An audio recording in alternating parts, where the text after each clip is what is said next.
जी, आज भी बैठने को तैयार हैं। सामने वाला अगर नहीं बैठता तो उसकी ज़िम्मेदारी उसी पर होगी। अब वैसे तो बहुत सारे लोग ख़वाह हैं कि मुज़ाकरात होने चाहिए रिज़वान रज़ी साहब, लेकिन आपको लगता है जब राना सनाउल्लाह साहब खुद इस तरह की आगे के टकोरे के लिए गुफ्तगू कर रहे हैं, पीटीआई तैयार होगी?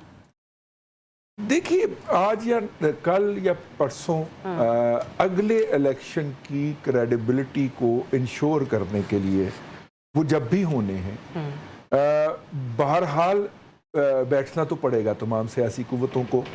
जो नहीं बैठेगा वो पीछे रह जाएगा। देखिए, अगले इलेक्शन अगर आपने उसके अंदर ट्रांसपेरेंसी लानी है या मैक्सिमम ट्रांसपेरेंसी लानी है कि कम से कम लोग उसके ऊपर एतराज़ करें, तो उसके लिए और इस सिस्टम को चलिए आपके ख्याल के मुताबिक तब्दील करने के लिए या ट्रांसफॉर्म करने के लिए रास्ता तो डायलॉग से निकलेगा ना, और बैठ के डायलॉग तो करना पड़ेगा।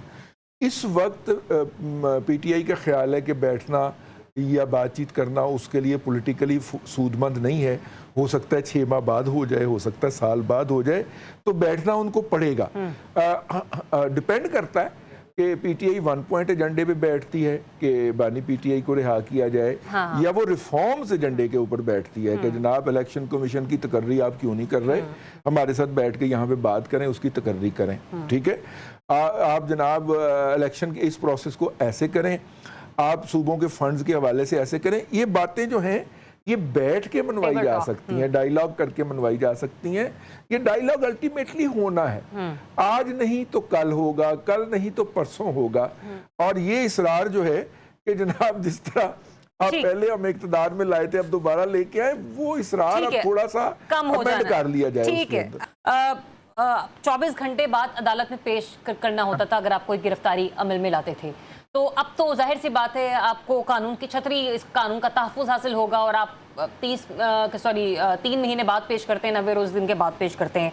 सर, अगर 90 रोज़ के अंदर जुर्म साबित ना हुआ तो सर उन 90 रोज़ का दाला कौन करेगा? दूसरा ये भी आपको नहीं लगता कि अदालत पर भी अदम एतमाद है, पार्लिमान पर भी अदम एतमाद है? पार्लिमान में अदम एतमाद में इसलिए कह रही हूँ कि आपने बहस भी ना करना मुनासिब समझिए कि चले 2 से 3 दिन इस मामले को डिस्कस किया जाता। सर, आपने फौरी तौर पर कानून साजी करना शुरू कर दी। देखिए, ये पहली मर्तबा नहीं है, एक तो पहली बात है, ये पहले हो चुका है अनफॉर्चुनेटली। दूसरी बात ये है कि सीआरपीसी के अंदर ये प्रोविजन मौजूद हैं कि जो है पुलिस वाला अगर इस खदशे की बुनियाद के ऊपर के वो लिखते हैं बाकायदा कि जो अहलकार को शक हुआ कि ये जुर्म करने जा रहा है, वो उसको पकड़ लेते हैं, अदालत में भी पेश करते हैं। ना भी करें तो हमारे 2 फूलों वाले एसएचओ साहब जो होते हैं, 2 फूलों वाले, 3 की बात नहीं कर रहा, उनके पास भी ये पावर है कि वो 15 से 20 दिन के लिए किसी भी बंदे को डिटेन कर सकते हैं, बल्कि 3 माह तक मैक्सिमम कर सकते हैं।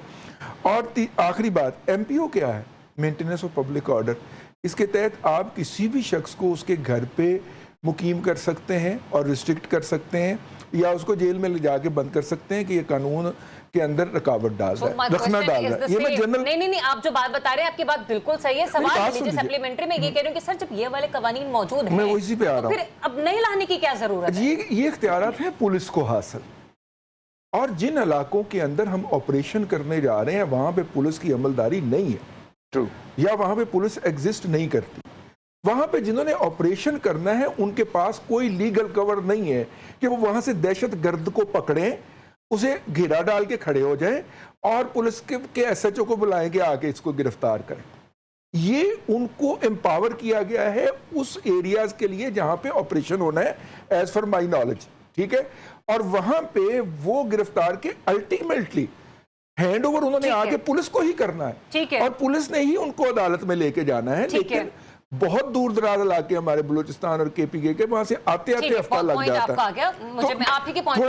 थोड़ा सा इस पहलू को भी देख लिया जाए। अनवर रज़ा की तरफ जा रही हूँ। अनवर रज़ा साहब, जो आखिरी फिक्रा, अगरचे ये कानून भी मिसयूज होगा क्योंकि हमारे सेटअप के अंदर से ना, अगरचे ये मिसयूज होगा, लेकिन उनको जिन्होंने ऑपरेशन करना है, जिन्होंने अपनी जिंदगी खतरे पे डालनी है, उनके लिए ये कानूनी कवर फराहम किया।